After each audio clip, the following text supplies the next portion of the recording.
and these fish just start rising, and they just start rising everywhere, and you just don't know what to cast at. And like, I was in awe, like most inspiring, amazing. Like couldn't believe what I was seeing. Almost like forgetting to cast because there's these midging fish just cruising around on the top of the water and just sipping everywhere. G'day and welcome to another instalment of the Fly Fishers podcast. Since 1967, we've been spreading the bug of fly fishing at our Melbourne fly shop. Join us as we celebrate the fun of fly fishing and chat with characters that enjoy it as much as we do. Whether you're just starting out or have some experience, we hope our ego-free commentary helps demystify fly fishing and inspires you to visit new places and try new techniques.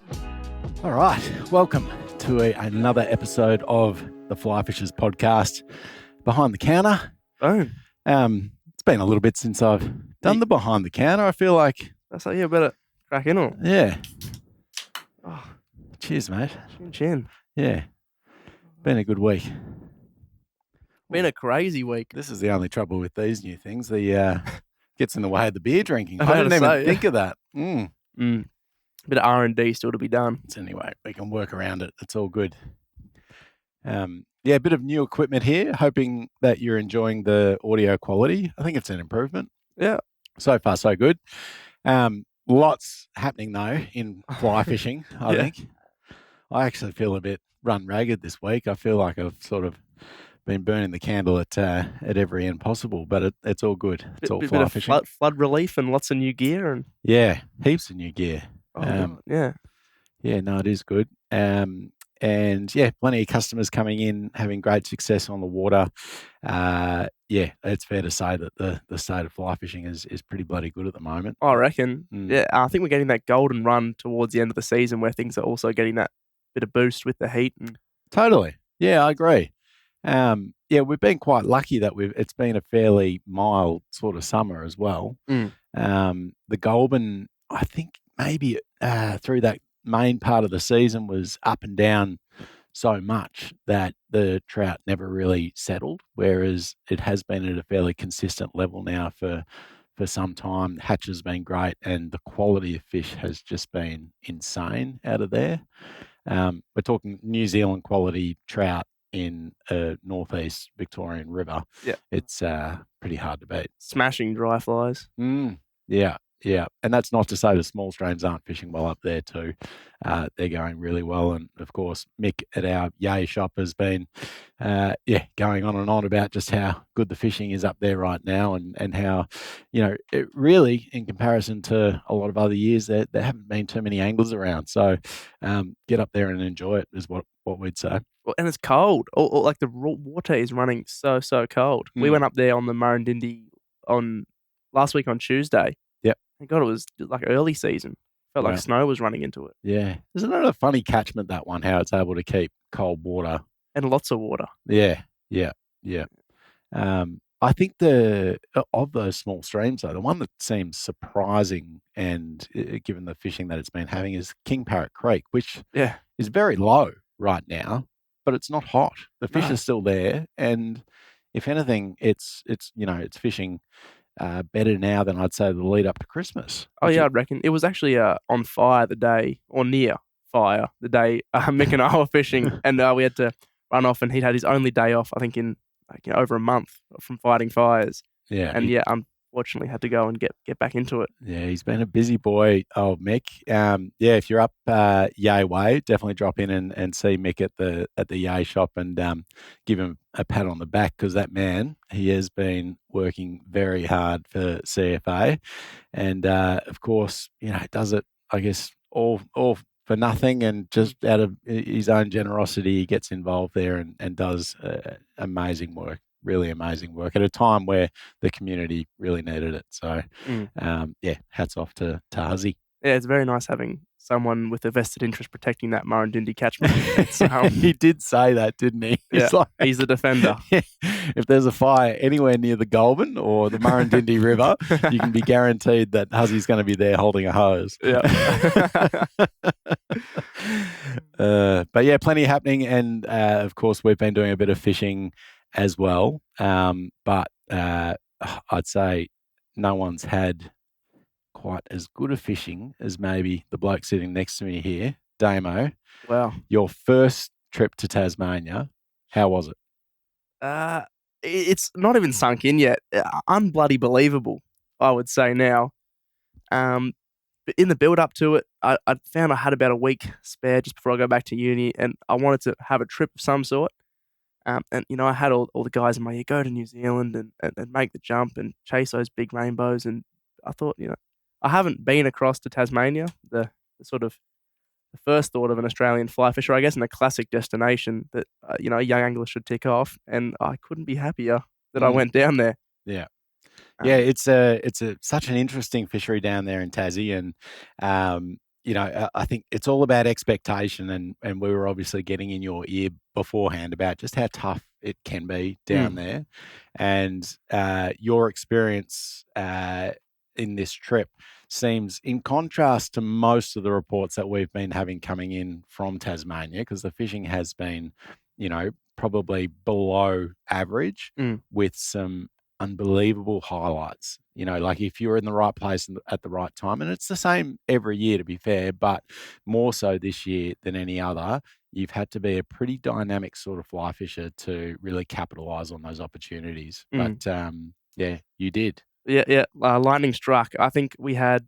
So talk us through the actual trip, maybe day by day, and day by day. Even just getting over there and getting settled into the shack and my inner life. Yeah, so I had not much idea what to expect. I'd sort of booked the tickets a few days before, and I flew down there. I got the early morning flight, trying to capitalise as much fishing time as I could get. Got into Lonnie, and immediately I realised I was in a different town.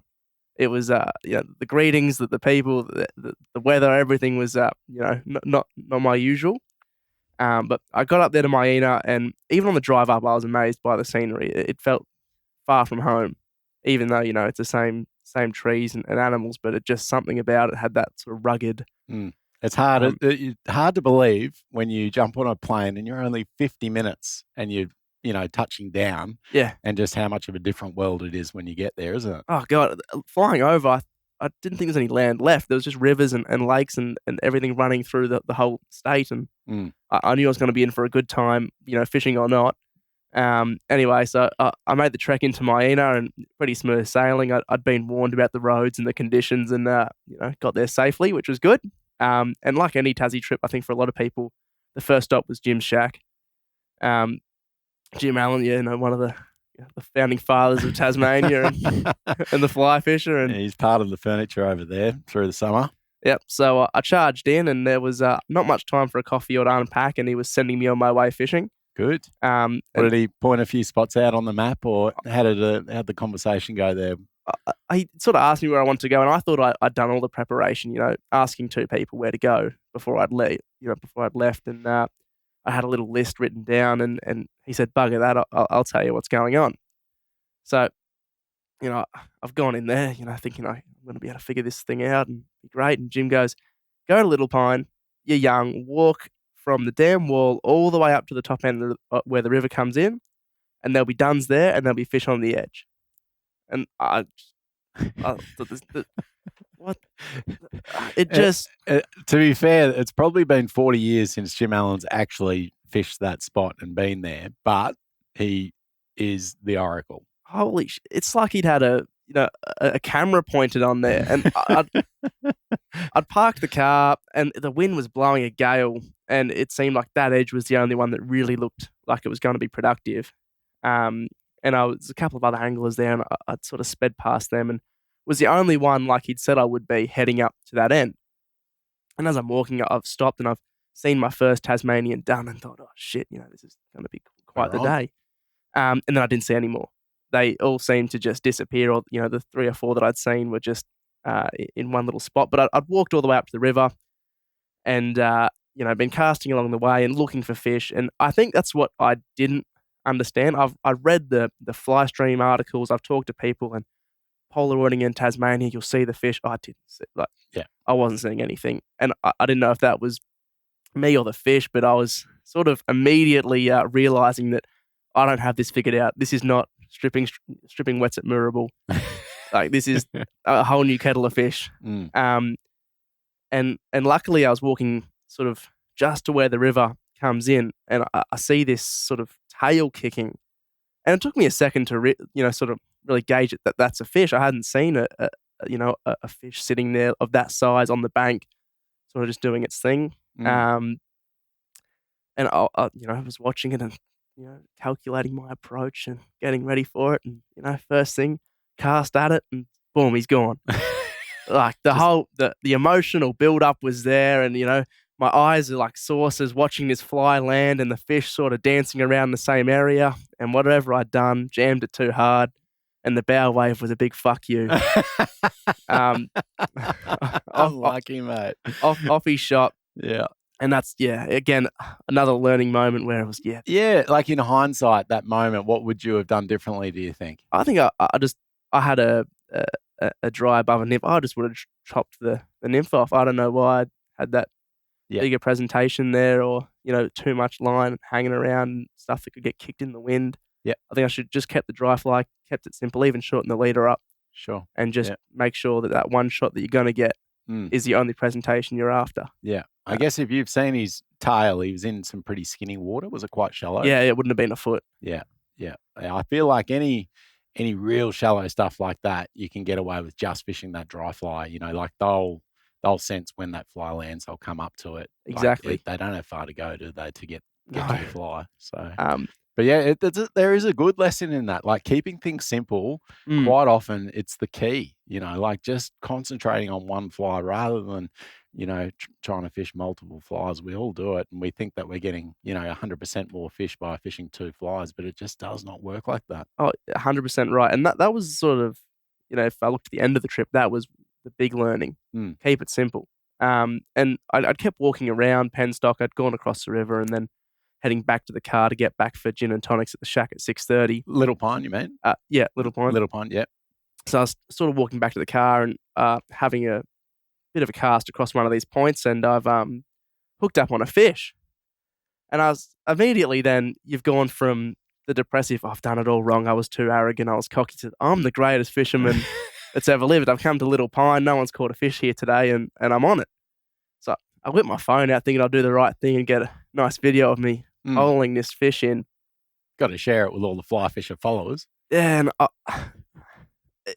you can just see the rod go slack, and lost him. And it was, again, stop being so arrogant and stop thinking you've got it figured out. You're looking at guys that have fished Tasmania for 50 years, and they got you a Little Pine in hour 1, and you're thinking you're going to rock it and get the camera out and Yahoo and carry on.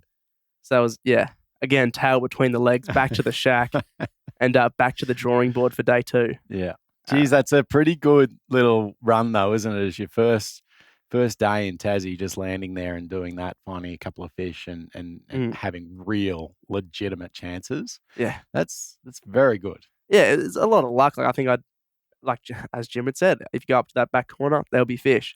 And I was lucky to have the guidance in that sense. And I think for the rest of the trip, it turned out to be a lot like that. You realize you get maybe 3 shots a day. And when they're there, you've really got to make sure you can take them accurately and efficiently.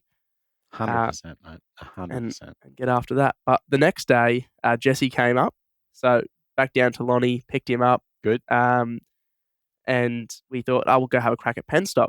Slim Taylor was nice enough to take us out for the day. Oh, good. And that was fantastic. Again, to have the guidance of someone that's a real, experienced veteran fly fisher. Yeah. And actually, I'm surprised you lived to tell the tale. Like, he's quite capable running the boat. Yeah, look, we did. It was great. We could do the preparation of the boat. Get it in there and get him in there, and then he could take it from there and manage us on the water. Fantastic. He's a grade A fisherman, even better bullshitter. But was a fantastic person who really showed you the ropes of Tasmania. Yeah. Penstock, there's like 20 boats out there and everyone, everybody. And we're fishing away and there's duns on the water and it was just exciting seeing fish come up. I've never had fishing in a lake like that where, you're drifting and there's all these fish coming up and chopping around the boat. And eventually, after plenty of missed chances, and Slim telling us, just stop striking so hard. I've had a season in the rivers where you see that dry go down and it's just cane the thing. But learning to take a deep breath and wait for the trout to eat it was another thing. Anyway, we hook up on this fish. And I got the rod kicked over and like the adrenaline's now pumping. I just wanted to get one to the boat. And luckily we had the gallery pull up in, I think it was Murray and Brian and another boat. Oh, yeah. Yep. Straight away as the rod got bent, they were right there, ready to coach me through. It was almost like a midwife helping me, birth this trip. This brown trout. Yes. However, bring this trout in.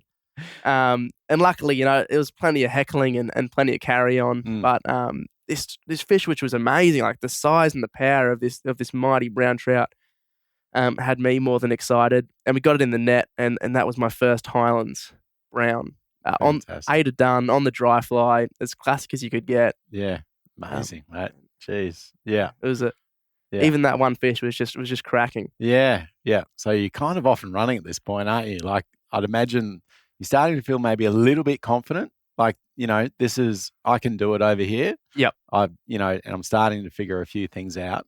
No doubt, considering you've still got a fair bit to learn. But definitely, you're feeling pretty good at this point, I would say. I was feeling great, and I think the main reason that was because everybody in Tasmania was willing to give me a hand. Whether it was people at the boat ramp, Jim, Slim, everyone in between. Mike Stevens at the Essential Fly Fisher. Did he give you help? I think he gave you the bum steer, didn't he? Oh, I got some tip at a great deal, and he was very kind and helped me out. But half of Tasmania now believes I bought no equipment to Miena, and that he was there to give me rods and reels. And actually, as I hooked up on that fish, someone yelled out, "Is that Mike Stevens' rod?" Jeez. So it's good, the word gets around quickly there, and that was another lesson.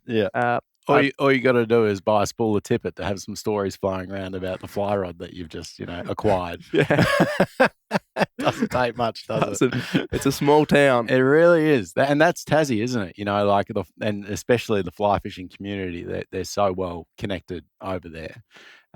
Which, you can fall in love with that as much as you can the fishing over there, I reckon. Oh, I think that's the huge thing. You look at ski towns and bike towns and where the culture's so ingrained in how people live and go on holiday over there. And then you get to Miena and it's a fly fishing town. Everybody there that you're walking past on the mountain or at the pub is a fly fisherman or fly fisher woman or someone that's just engrossed in the sport. Everybody's shack has, fishing memorabilia and photos of when they were fishing from my age through to, 8 times my age. Yeah. And just to be around people that everybody shares the same passion. Everybody wants to see you catch fish and catch fish themselves and share the knowledge they've got of fishing, 20, 30, 40, 50 years was the amazing thing of it. And I think that's been a big takeaway and what's going to draw me back is the people and the culture of it. Yeah, good. So penstock, you got that fish and then back to the shack again, was it, for what, gin and tonic hour? Yep, back to the shack for big celebrations this time. The wrangling of your first Highlands trout, it's like popping your cherry. It was quite the coming of age moment. I couldn't believe it. I was still in shock, and I'd been lucky. I had Jesse there who helped me through it, and Slim getting me onto the fish, and I said the gallery of boats that came past and let us know how to land it. That was great. Unfortunately, we did get stood up for a drink by Slim. Oh, Slim. Which was okay. The poor guy did get stuck in. People get stuck in about that. But well, he likes the better offer sometimes. That's all right. But we got what we got out of him, and it was. We were very happy and grateful to be taken out nonetheless. And the next day, we actually went back and fished penstock again with Roo. Oh, good. So, Roo, who used to work for us and now has moved back to Tassie, he obviously shot up and caught up with him. I wouldn't say shot up. We'd planned to fish at 8 o'clock. I'd got the call at 8 o'clock that he's on his way to the car, out his front door. And then at about 12 o'clock, we picked him up from the boat ramp after already fishing. Yeah. Fashionably late. Late, yeah. But, we were so happy to see him nonetheless. And and we got him on board, and within 3 casts, he'd caught a fish. Wow. Yeah. And I thought I'd had it easy. And this guy who, as a Taswegian, had never fished a lake before. Amazing, isn't it? Yeah. 3 casts, strip, bang. Yeah. We've got a 3-pound trout in the boat. And that was unreal. Yeah. To be fair, I guess for Roo, like the fly fishing bug really only hit when he was living in mainland at uni, and he's moved back to Tasmania and is working it all out over there now. So oh god, and he is keen. Yeah. He wanted to fish all day, cast every moment, and it was just having him, Jesse, and I on the boat was a great time. And we all got a fish that day too, which was awesome. Interestingly, like Roo and I got ours on wets and Jesse on a dry. But it seems like the way to get them over there, or people want to catch them, is dries. At the boat ramp, people couldn't believe that we were stripping wets all day. Where, here, I'd go to any of our western lakes and that's all I'd be doing. So it was interesting to see the divide between the Victorians and the Tasmanians, and I think it's something that's quite apparent. Yeah. There's some pretty adaptable fishermen over there, though, like the lock style stuff and streamer fishing multiple streamers and different densities of lines. There is a posse there that really do know their stuff. But you're right, like the maybe the old fellas that have been going there a long time, and they are fishing a water like penstock, which is one of the best mayfly fisheries in Australia. You can see why you might become a bit one-dimensional on that if you've only ever experienced great mayfly fishing there. Yeah, and it's not to say that anybody's a better or worse angler, but it was interesting how you could see 2 different people fish the same lake on the same day, 2 different ways. And God, I could never ever be saying that I've got more eggs in my basket than any of those guys, because God, with the amount of times they've fished all those lakes, I wouldn't have even got out of bed. Yeah. But still adapting and doing different stuff, year after year, things are going to change. So, and the beauty, I think, of being on a boat with other people that are fishing is you doing different techniques to try and really dial in what is working. Yep. I remember early days fishing with Jim. Jim was massive on fishing the nymph under the indicator, which is absolutely fucking deadly. Like, it is a deadly technique, and he has finessed it to a point of like really working on the drift, knowing when he should move his flies. Like, he's not just watching the bobber go down, he's actually fishing those flies. So I learned a lot from him about that aspect. But I, a bit like you, always liked casting. Yeah. And, I was, I liked pulling streamers. I love the feel of that tug on the end of the line when one, jumps on. So quite often fishing with him, and he'd be like, in my account, he'd be like, oh yeah, this is great. Like, I love it when someone on the boat is doing something different to what I'm doing, because it means that we're covering a couple of different bases.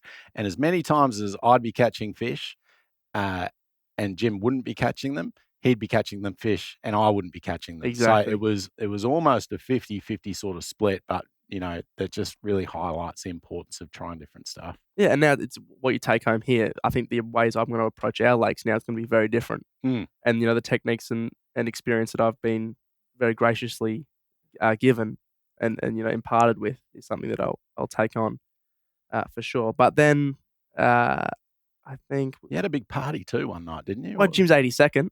30th. 82nd. Jim Allen, 82. But in fine form. Yeah. And it was great. Like, some iconic Tasmanian characters down there and people from across the country. And I felt very privileged to be able to sit in as a fly on the wall and take in a real Miena night. And God, I was a bit dusty for the dawn patrol the next morning. I can imagine. But that's all part of it. Yeah. That was great. And then, more fishing the next day, I think, was a bit of a champagne fly fishing day. This was the one. The day. This is that day.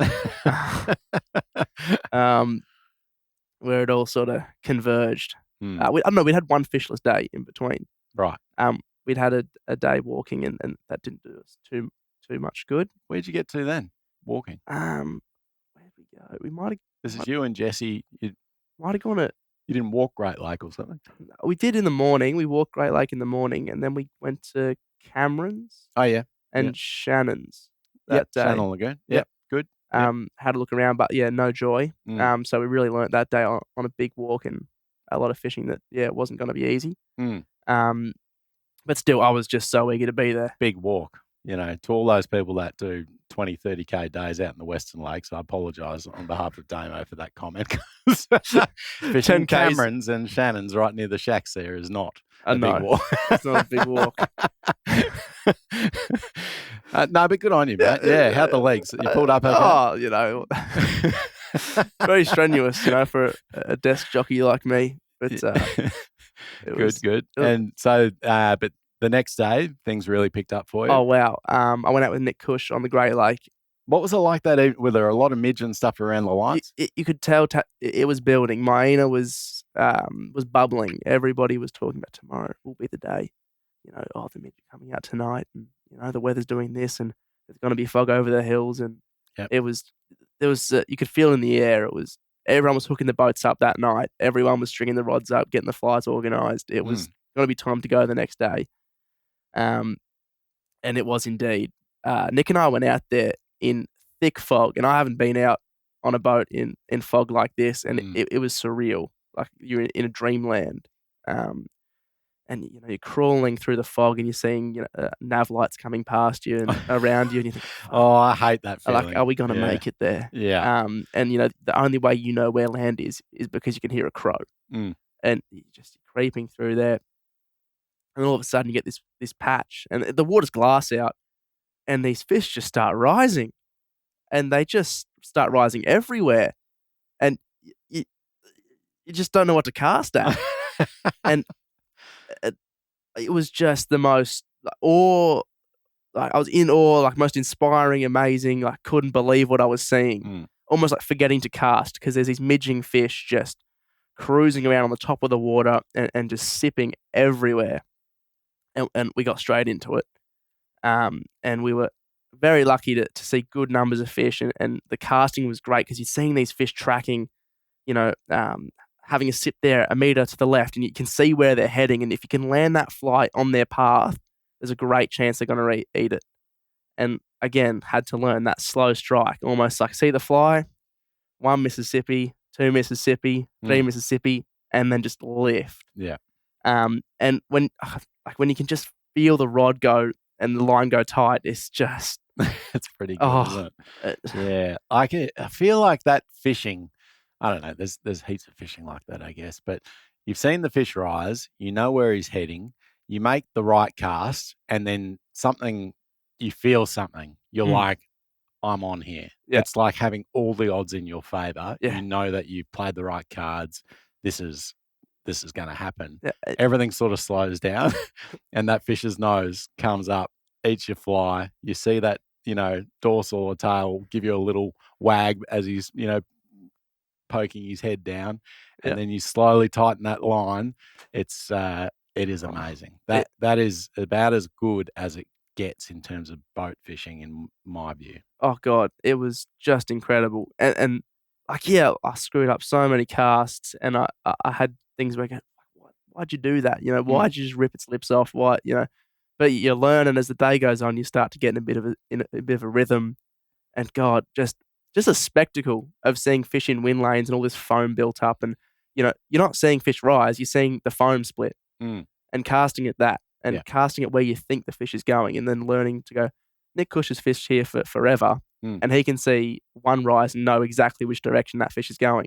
Well, it might take me 2 or 3 and 50 false casts to figure it out. Yeah. But you learn and you get the shots, and it was just incredible. Yeah. Thinking about this, marlin fishing, you need your whole boat, all crewmen on the ball when a fish comes up in the spread. And it's all about that structure and being well organised and having a system, isn't it? And I feel like that midge fishing is exactly the same. And 2 weeks before that, I had a morning with Nick as well, not with quite the same results. Not quite as many fish up, but it was still unbelievable. And my takeaway fishing with him was exactly that. It's like, no, the net sits here, and we're both standing next to each other up the front of the boat. No, we don't get on the casting platform. Yep. The fish are going to see us up there. He thought about everything. And within, 5 minutes, I was like, oh, this is good. Like, I know I'm with an elite fly fisherman Yeah. when he's calling the shots and he's not afraid of saying, we're going to do it this way. I really like that. Yep. I like that, direction and confidence. It really, and you learn so much from fishing with people like that. You learn so much. And he's not afraid to tell you. Yeah. And it's even to the point where you fight your fish in a certain way so that the other angler can still cast. Yep. And everybody's considerate of what's happening around them. And because there's so many fish moving, you have to be on the ball even when you've got this fish coming in. And it's, I'm going to lift it and net it now. Yeah. And just getting on top of the game with your net shots, getting on top of the game with having your fly in your hand, ready to go. Like, you think boat fishing and lake fishing is going to slog flies all day and just cast and be haphazard. This is like the most technical fishing I've ever done. Like, you got your flies in your hand, you got just the right amount of line out because you don't want to cast too far or too short. And then it's, there's a fish, you go. Yeah. You're at it. Yeah. The other thing I really enjoyed with him was, someone to be, I guess, priority caster, but it really does pay to get that second fly out there too. Definitely. So if, say, your shot's that little bit short, the other person who's behind them can make a cast that's another 2 feet, further from that. So if the path of the fish is slightly different to what he thought or whatever, one of you is going to catch that fish. Yeah, it's exactly. almost guaranteed if you're working as a team like that. But the other thing is the hours of fishing that you get early morning, quite often as soon as that sun breaks through the fog or the clouds, it all ends. That's it. The wind picks up, the wind lanes disappear, the fish go down. So you're in a bit of a rush, like you're actually wanting to really make the most of every second on the water that you're there. Yeah. So that intensity on the boat is born from, the short window. The other thing, I reckon, is they are a little bit competitive. So it's hard not to be. Yeah. When you do get back to the boat ramp or the shack and you're talking numbers of fish, and Jim's got a name for it, he calls it the Mockapan scoreboard because back in the day, the playing cricket at the MCG, it was called the Mockapan scoreboard because they were a sponsor. And, they do like the numbers. I couldn't believe how many phone calls we got through the day. It was like reporting to HQ. You'd have Jim calling from the shack. You'd have 8 other boats ringing you. Where the best one was, it's thick fog. And the fog hung for ages. And I don't even know where we were. Nick knew, luckily. But we get a phone call and someone goes, "Oh, Nick, where are you?" "Oh, we're over near the damn wall." "Where are you?" "In the fog." There's just, everyone's just like isolated on their own. But we're driving back and this was a cracking day. Like, I've never seen fish numbers like this. And I was like blessed to see how it all unfolded. And Nick just goes, "We're not mentioning the number." He's like, "That was too good to like, it's your first time here. Yeah. You're not allowed to brag about this. Like, you're a rookie.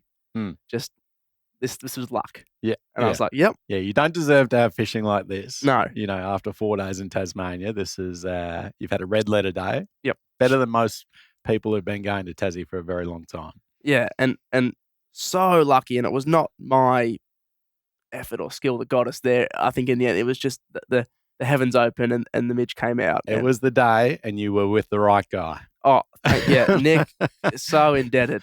It was amazing. Anyway, somehow, even as we weren't even at the ramp, the number was already around town. And I don't know how. I think I know who. Yeah. I think Jim called Mike Stevens and then Mike Stevens told everyone. I wouldn't go that far. But the gossip queen. Jim was definitely involved. And yeah, everybody knew. And I had a very few stern talkings too. And a lot of people let me know that, oh, they weren't happy with you. Yeah. You Victorians, you're coming here thinking you can just do this every time. Well, you better learn. Yeah. It's not like that. A few FUs and a few strong directions on how I should continue my my living, or not. but it was great nonetheless. Yeah. And there was plenty of stories to tell. Back home, we were loving it. We Yeah. couldn't believe, that you had such a good day and we're getting such a taste of Tasmanian fly fishing. We were wrapped for you, mate. So don't worry. Yeah. We were rooting for you back home. It was good. It was nice to have Tassie be such a success because everyone had been in my ear about New Zealand. Mm. Everyone said, mate, you're wasting your time. Don't go. But the people made it and the fishing was spectacular. Mm. And that was only the fourth day. With over 200 brand name fly rod models and more than 200 fly reels in stock, no one offers the level of choice, service, and access to the world's best gear quite like the Fly Fisher. We supply Aussie fly fishers right across the country and give Melbourne fly fishers an immersive showroom packed with the finest fly gear on the planet. And up in Yea, we offer a serious fly fishing hub right on the doorstep of some of Victoria's best trout water. So when it's time to gear up, back the team that backs you. Shop online at theflyfisher.com.au or visit us in-store in South Melbourne and in Yea. Yeah, I think, landing, fishing that day, there's no easier trip you can do than go to Tasmania, really. Mm. The time is I get, everyone's time is precious and New Zealand is unbelievable. But there's something about Tassie that just really gets to you. I don't know. Yeah, we've talked about the fly fishing community just being so solid over there and everyone being there for the same reason. But maybe it is because it's tough, which when you think about it, that's why we fly fish. It's not the easiest form of fishing. You need to think if you're going to be a good fly fisher. But yeah, there is definitely something about it that gets to you. And it probably helps that you saw good fishing, maybe. I think so. I had the perfect balance of good fishing and challenge. Yeah. Like that last day, I had, so the day before I left, I went to Bronte. Yep. On my own. And at that point, again, I'd gone from, this is great. Oh, this is going to be really hard. Oh, yeah. We're killing it. I went to Bronte and before I'd got there, seeing the logging trucks come around the corner at 200 k's an hour and holding onto the steering wheel for dear life and seeing, wildlife everywhere and realizing you've got no reception, you're on your own, everything I was warned about, but it sort of all sunk in. And I'd got there in sort of an hour of good weather and Jim said, drive down this 4-wheel drive track in Andrew's car. It's just grass. It'll be fine. Don't worry. Anyway. I listened and on Google Maps, it looked fine. And I get the first sort of 3/4 of the way through. It's great. It's grass. Andrew's car's fine. Whatever. Anyway, the last sort of 20, 30 meters is when it gets a bit hairy. And I was like, I can't turn around now. I'm in my boss's car. I've got two options. Like, fuck the car or get it even worse. Luckily, it was only a bit of pinstriping. Send it. But we sent it. I could hear him. I thought if Andrew was here, he'd say send it. So it wasn't anything too hectic, but enough dips and dives and stuff to get me excited and hearing Fuller in my ear going, "Yeah, mate, just keep the foot down." Yeah, momentum. Yep. So that was good third world guidance, but third party guidance. But anyway, we get into Bronte and I see fish rising again. Oh my God. I've just got on a platter. And after a lot of casting and moving it through a lot of water, I'd caught one and it was a little rainbow, but I was stoked. Yeah, I'd done it on my own.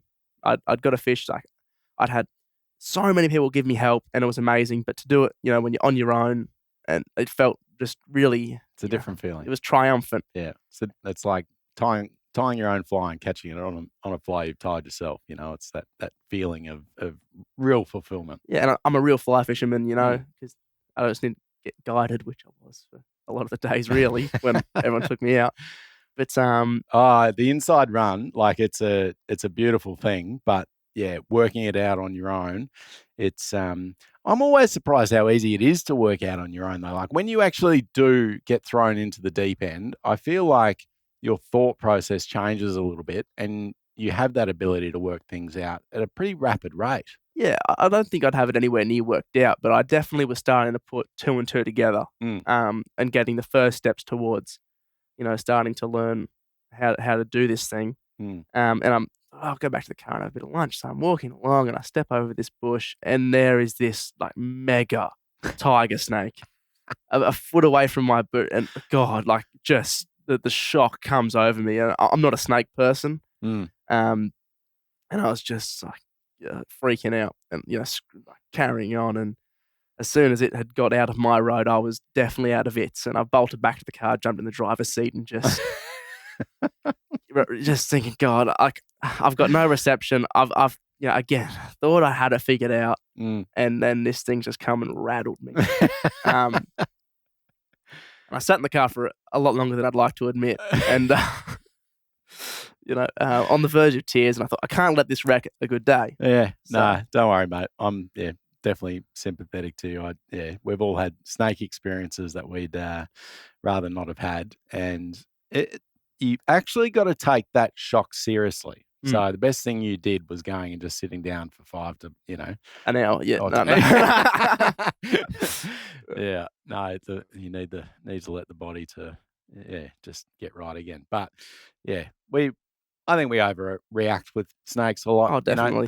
They're Well, just they're doing hers. their thing most of the time. But yeah, some of those tiger snakes, they, I guess it is the fact that they can be so deadly that makes them, builds them up to be something that is vicious and after you, but it's not really the case. No. So the next time I went fishing that day, I waded out extra far. I wasn't going anywhere near the grass. And then the rain sort of like nothing forecasted. And again, just stupid teenage being naive. The rain just appeared. And I was there again, God, I'm a long way from home and not a long way, but bit of a drive out of there at this point. Wet weather jacket, just whipped it out. You were ready for it? Oh, God, no. Nah, still in the T-shirt and having a great time. And I thought, I better get back to the car before this track gets slick. Anyway, so I'm racing back and I get to the car and I drive out of there a bit quicker than I came in.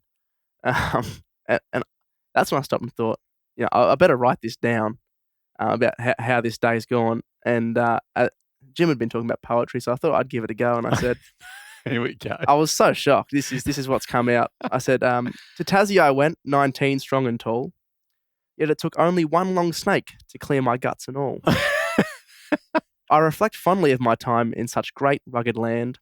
I've certainly come back a happier and humbled 19-year-old man. That's very good, mate. So that's how shocked I was that the rod had to get. That would have been perfect for the diary too, but the diaries have been retired now because he's not fishing as much. But no, that was my little nugget, but it was great. The whole trip, just spectacular. Even the days we didn't catch fish, I had fun and learnt lots. Fantastic, mate. And as what Jim said, I had to write this down too. I had to quote the old boy. Yeah. I mean, the dinner parties, and I guess the funny thing there is that the fishing, I feel like all the best of the fishing used to be between 10 and 3. Actually having a little sleep in and, getting back by 5 o'clock for gin and tonic hour, it worked in your favour. It seems to have changed a bit now. Like, that early morning fishing that's getting up at 4:45 at this time of year. Like it's, either early morning or that late evening fishing really does seem to be the pick of it. And the mayfly hatches too. We all talk about mayfly hatching at a particular time, but quite often they just hatch in the middle of the night. Yeah, Who's to even know? exactly. And the fish will feed on them at night. No worries at all. They'll find them. So, it is all changing. It is. But who knows? Next year, maybe things will go back to gentlemen's hours, and You never know. the old boys over there will be loving that. Yeah.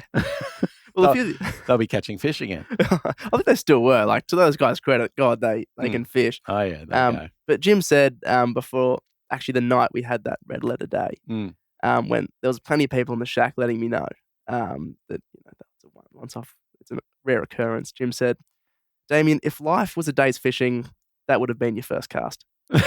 He said, what you've had here and everything up to here, that's the first cast. Yeah. And I think there's just so much more now. And that trip and the people I've met have just opened up so many new horizons of fishing and opportunities to have. So very wise words from the great man. Yep. Other ones I'm glad I didn't write down. Yeah. But yeah, no, we don't need them in print. no. Yeah. No, fantastic, mate. Yeah, Tassie, we all know and love Tassie, and it has had a hard season. Wouldn't want to have been a fishing guide in Tassie this season. I think they would have had to work pretty hard to put their clients on the fish, but all the same, there were glimpses of spectacular fishing. And like mainland trout fishing was great this season too, and continues to be. We're sort of, what are we, just into March now? So if anything, the fishing should just go from strength to strength now as temperatures start to cool. We hope we get a bit of rain, everything gets a good little top up, and should be bloody good. I reckon. No, thanks for the report on Tassie, mate. That was sensational. I'm very, very blessed. No, it's good. How long have we got? 45 minutes. Geez, you're a good storyteller. Bullshitter, yeah. Let's talk a little bit about what's going on in the shop, because there is plenty, obviously.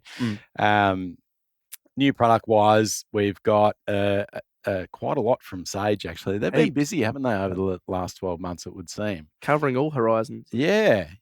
A couple of products there that I thought were probably due for a revamp, but then a couple that I thought would still be in the range for some time. So, do you want to run us through the new reel options from Sage? Yeah, we've got 2 new reels, and it's sort of their premier sort of freshwater reels that they're replacing the Spectrum series. So the Spectrum through the Spectrum LT, and we're getting the new Sage Shift. So we've got a few in store, and there's the Sage Shift LT, which is their sort of premier model. They're built in Korea, fully machined and sealed, and super lightweight. Fantastic. I think the great thing is that the retrieve action on these reels is brilliant. Like the space between the clicker is tiny. So like the little indents as you go around. Yeah, so if you're like winding, there's no, like, it doesn't want to move back. Oh, yeah. Like, it's just so, like the ratio on whatever they've got, it's just so in tune that as soon as you turn the handle, there's contact on the line. Yep. Which is awesome. And for the price point, I think about $700 for the Shift. LT, it is a fantastic reel. Yeah. And I'd say now, like with Korean built stuff, it's probably rivaling or even surpassing. Yeah, it's got there. Yeah. It really has got there. I was impressed with the machining on that reel. The machining and the handle, like, that looks awesome. The handles look. Shouldn't matter, but it does. It looks. But they've gone to the effort of actually porting out the handle itself, so it gives you grip and obviously reduces the weight a little bit as well. The other thing that I love is that built-up material on the opposite side to the handle. So rather than having a counterbalance, which is kind of agriculturally screwed into the opposite side, it's got just the material built, higher on that side of the reel. They've gone that extra level of attention to detail. I think they've nailed that series of reel. You look, with sport for choice when you are talking premium reels in that price range. So there are other options, but I think they've got a real contender there, especially in that Shift LT. Oh God, yeah. And the Shift on its own, I think it's just a little brother. It's carried all the greatness, a bit heavier, a bit chunkier, and machine cast, but still a great reel. Still feels quite comparable, just without the sort of finer touches. Yeah, cool. And obviously a cost saving there getting into that reel rather than the Shift LT too. Yeah. They must share the same engine though, right? The internals will be the same? Yeah, so both sealed the same and still a cracking reel. Yeah, cool. And rods too from Sage. They've actually got some very interesting ones there. Like that, what was it? The Sage Method was the old one. Or Igniter. Igniter. And before that, it was the Method. Before that, it was the TCX. Before that, it was the TCR. So ultra fast action, something actually Sage have always nailed, in my opinion. Like payload and all that. Well, payload is totally different, but certainly in that fast action technical casting rod, which is what TCR, the original stood for, they've always been ahead of the pack, I reckon, in that quick, accurate casting rod, something that is really just flexing in the tip. It enables you to pick up a lot of line off the water and redirect without any false casting. These things have got scary power. And with the Revolution 8 technology, which has increased that recovery speed, in turn increases the line speed, just enables you to get the fly where it needs to be that much quicker. And big flies and big lines. Yeah, it behaves pretty well when you're throwing that bigger, heavy stuff as well. And then in that more mid-price range, these days is any rod I think between 1,000 and 1,300. Yeah, is that what you reckon? No, that's fair. Yeah, because everything premium now is going to 2K and will be north of 2K, soon enough. So really good value options now. I feel like if we're considering the likes of Orvis, Sage, Scott, they're all been pretty focused on that mid-price range rod, still built in America, having all the same, I guess, performance attributes of their most premium option, but coming in at a far more palatable, Tumut River brewing price. Yeah. And they've nailed it. Yeah. That Arrow is spectacular rod. Yeah. It is a very, very nice rod. I think if you're after an all-water type fast action rod, it's definitely a worthy contender. Yep. Built in the same way that all Sage rods are, with quality, fittings that are very, very durable. So definitely a winner. And of course, the other one in that same price range and space is the new Orvis Recon. Yeah, what a rod! 20% stronger, more hoop strength. Yep. That gives more lifting power and better tracking, they say. They're going to be as strong as Ugly Sticks soon, I reckon. It would seem. Yeah. You see some of those Orvis like videos and stuff where they're doing a flex test on the rod, and honestly, you wonder how our customers break them. Car doors have a lot to answer for. No, but seriously, if fly rods are bent the right way these days, they are unbelievably strong. God, freakishly strong, so it's really only when they bend at the wrong angle that they do break. But we've been busy. The old repair department at the Fly Fisher has been working overtime, so it's there are people out there fishing, but certainly these newer rods are giving us a lot more durability and fewer breakages, which should be good for everyone. I reckon. Fly fishers and fly shop owners. Yeah, I know. Less paperwork. It certainly is just a service.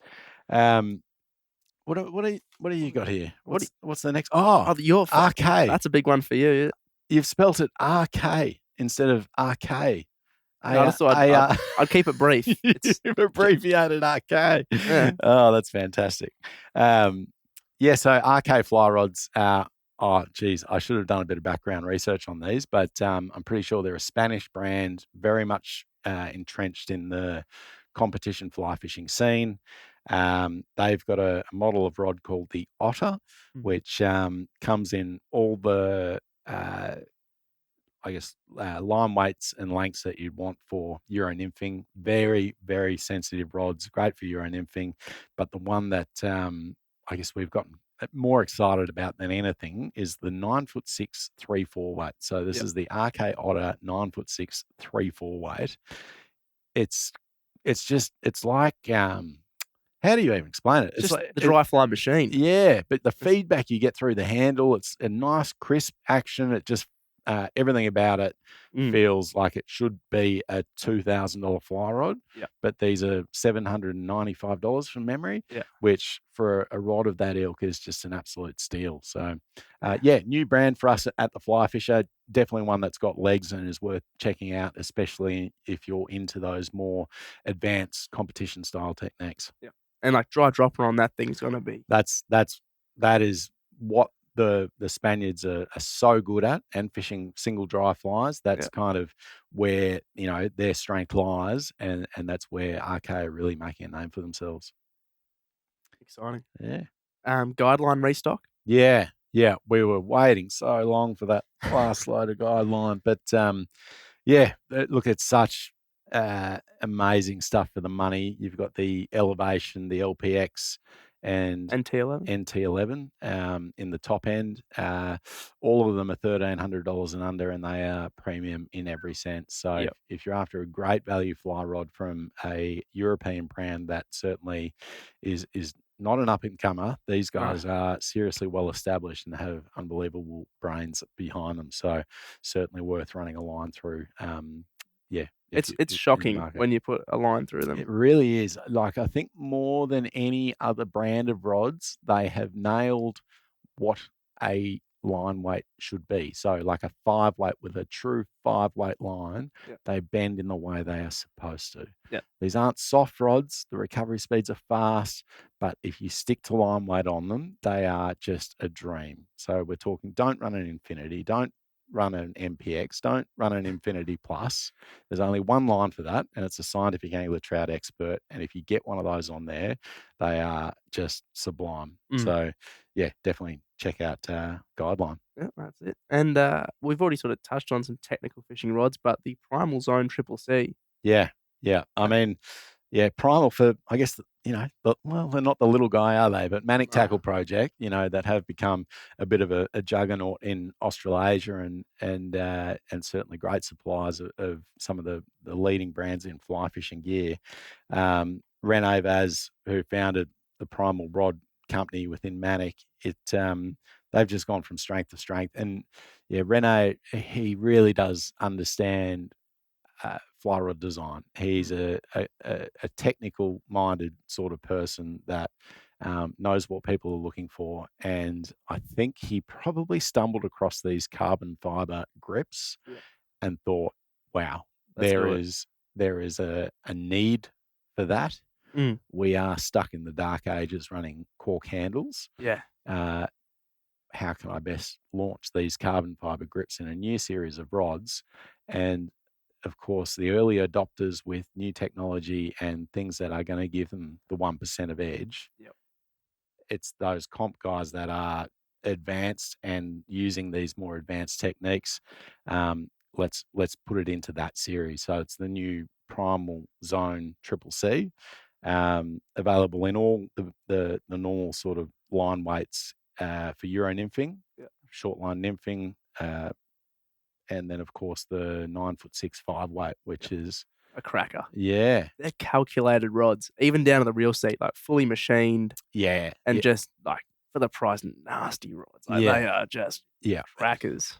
It's interesting how I don't know where the grips are made, but the rods are built in China and there's American fittings on them. And it's Japanese carbon, right? Yeah, or graphite. Sorry. Yeah, it would be too. Yeah. Japanese Toray graphite. That's it. Yeah.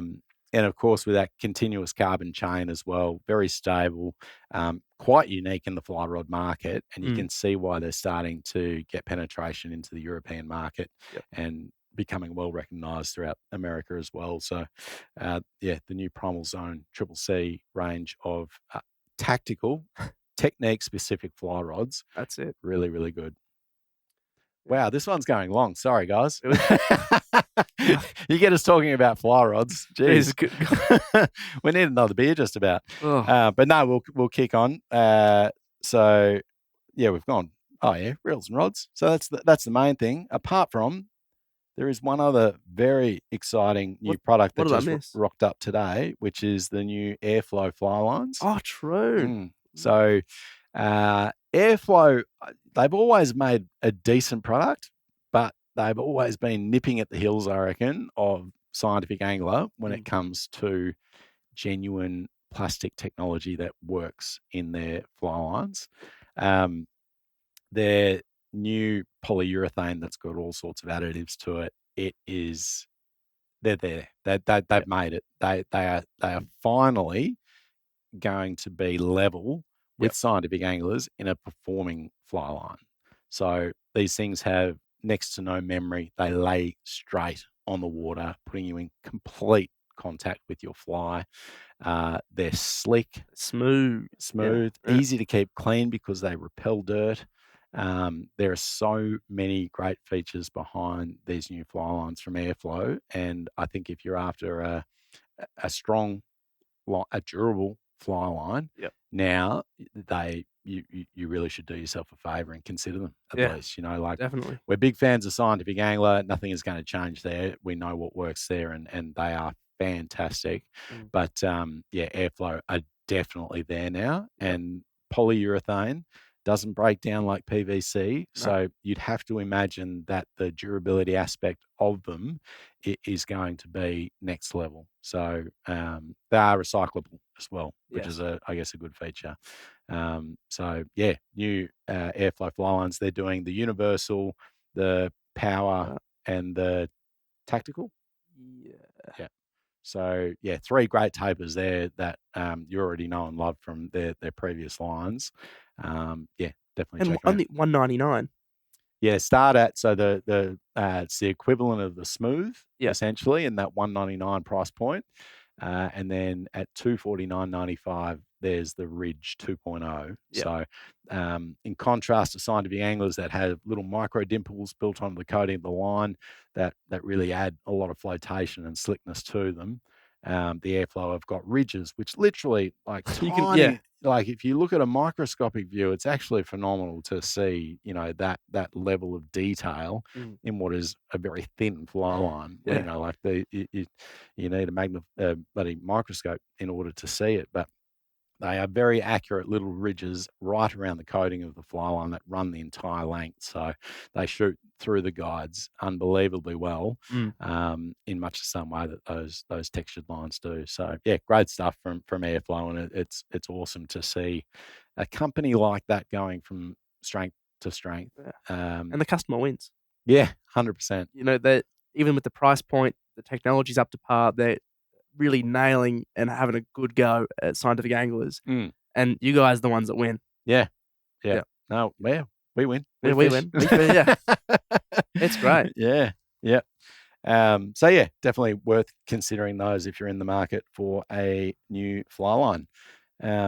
Few specials going on. What's going on, All Damo? the specials. We got a few reels on sale. The Hydros range has an update coming. We've got a new Hydros on the way. It's been released at a few of the industry shows in the US, so we're clearing out our old ones in preparation for those to come through. And some great deals. We've got the whole range on sale, and in the 300s now, you can get a fully sealed. Yeah. It's a good buy. It's a great buy, and they've been a workhorse for ages. They've been one of our favourites, haven't they? Like one of the reels that you can sell and know you're not going to get back. Yeah. Those kind of, they're built tough, good sealing on them. They've been a real winner. And it looks like a fairly subtle kind of change in the update too. Yeah, a few flashier colours and just really getting back to basics on what needs to be in the drag system. Yep. And beyond that, I think they're just going to keep it trucking and keep it being a really great, good value workhorse reel. Yeah, cool. No, that's good. So, Hydros reels, cracking reel for the money, and you want to jump on them while there's still stock because there's not a whole lot. No. We have limited stock of Sage Spectrum LTs, so the previous sort of top premium Sage reel. We have a 3-4-8 and a 4-5. Previous to the Shifty. To the Shifty. Yep. Sorry, mate. Yeah. So they're on sale as well at a great price. I think they're down to sort of 500s now. And for a cracking top end reel, that's a great option. But there's only 2 left, so jump in quickly. There's a 3-4 and a 4-5, I think. Yeah. So some good line weights there. Very lightweight, good rugged fly reel. Jump on that. 3 soiled vests left. So after our grave accident. With some, no one's owned up to it either. I don't know. Like, it has to have been one of us, and no one's put their hand up and said, sorry, that was me. We've got an investigation coming. There's a Royal Commission coming. Got to check the cameras, and it's it might take a while. Yeah, interviews but a bleach accident, wasn't it? Yep. Like it must have been toilet bleach or something, and one of the guys. Unfortunately, or fortunately for the people buying these heavily discounted, slightly discoloured vests, bleach all over them. So, anyway, that's what happens. We do, keep a lot of inventory here. Some stuff gets put out the back, and accidents have happened. Accidents have happened. But there's 3 Orvis ultralight vests left, and at a great price. So I'd have a quick look either online or in store whilst you can. Yep. Still perfectly fine. You're going to get a vest dirty anyway. You may as well just get one that's got a bit of a new paint job, courtesy of the fly fisher. Other big sale items, the old Airflo and some random scientific anglers models of fly lines. A lot of value to be had there. Yeah, there is. I mean, quite often we get stuff where there's just a new model that comes out.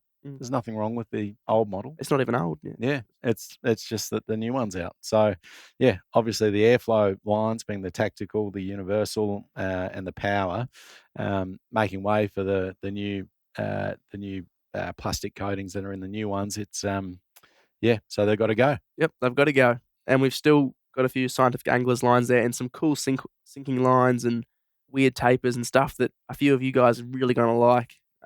We had a bass bug in there a few weeks ago. Ah, yeah, that would have been a good one to have. Yeah, but that's all right. There's still plenty of good finds out there. Yeah, there is. And then moving on, we've got the River Maniac Vision rods. They've been the sort of staple of our $9.99 outfits for a little while now. They have, yeah, which has made that outfit an absolute bargain for the money. Oh God, yeah. Yeah. But yeah, just the last of them now, really, isn't it? Yeah, not many left. We've got plenty of 3 and 4 weights. Yeah, maybe a 5 in there. Don't know. I think no, 5s are all gone. I went to grab one. This week, none left. So yeah, 3 weight 9-footers, 4 weight 9-footers in that River Maniac fly rod. It is a gem. Korean built rod. Yep. Rod tube. Comes with the amazing guarantee that Vision have got, where we can just order sections that we need. Quick turnaround. Very quick turnaround. Great cost. Vision, great European company again. So that's definitely a good buy if you're in the market for a longer 3 weight, which is the trend these days. We used to all have creek rods. Yep. Now they're all 9-foot, light rods. So Mick's not happy. Yeah, the twig water fishermen, I must say, are a bit unhappy about it because, the short rods really are still the best weapon on tight water. That's it. The 7.6s and the 7.3s and the 6.2s and if you're on the Murrindindi, that's all you want is a short, light rod that you can bow and arrow cast with. You can just poke up a small stream with. They're equally fun. But if you're after a longer one for even for doing a mix of a little bit of Euro nymphing, perfect for dry dropper. Just being able to aerialize that little bit more line, have the power there. Trying to do that on anything sub 9 foot in length is really, really difficult. So it might be perfect for someone looking for an upgrade in that respect. But if you want a short rod, we've got some for sale too. Do we? Yeah, G's still there. Oh yeah, Jesus. The Scotty G, the previous model to the GT, is what is it? It's a 7.7? 7.7 3-way. I think it's 7.7. Yeah, it's a cracker. Yeah, like it's a collectible rod. You see rods come through, like Sage has had a few, like the Helios 2s like that, and this Scott G series was a gem. Like pedigree fly rod, and we've got one left that we found. We did. We found it. We thought it was a GT because all they do is a pen where they write the model outside the box, and I dug it out of there the other day. So it's going to be a very good buy for someone because $1,000 or something. We've only got the one too, folks. So don't all jump on there and try and order it. But starting a war. But I think we cleaned out Manic when they discontinued those to bring in the new GT. They did have a bit of stock there, so we quite often jump on that stuff so that we can offer great deals to our customer base, and that is certainly no exception. It's a lucky last and an unbelievable creek rod. That's it. If you don't get that, and you want an American-built fly rod, there's Sonics and Recons, old Recons, that are still there. We've got a few odds and ends remaining. They're another cracking buy.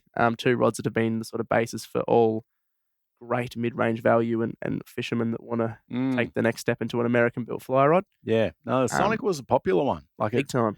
I reckon it really felt like the old Z-Axis, which people wax lyrical about still today, but it was the action was the flex profile was a real winner. So certainly a good buy if you're after a fast action fly rod there. There's a couple odds and ends. There's a Vision Daddy there if you're a cod fisherman and want a big yellow stick to wave around. That'd be a cracker. They don't make those anymore. So the Daddy done. I think so. I may be wrong. They've got the Down Under. They got rid of that. I think they've changed the Daddy to a Pike series now. Right. Or at least a Down Under. You might be able to get a Daddy. I have to fact check that, but definitely they've sort of switched to more pike orientated rods as opposed to. Yeah, we did a little bit of a count up, and I think we've got about 180 different models of fly rod in stock now at the Fly Fisher. We've just installed a new fly rack to expand it to another 70 rods to house everything. So these ones have to go. The Daddy is one that was a great rod for fly fishing for cod. We love it, still love it, can still get it.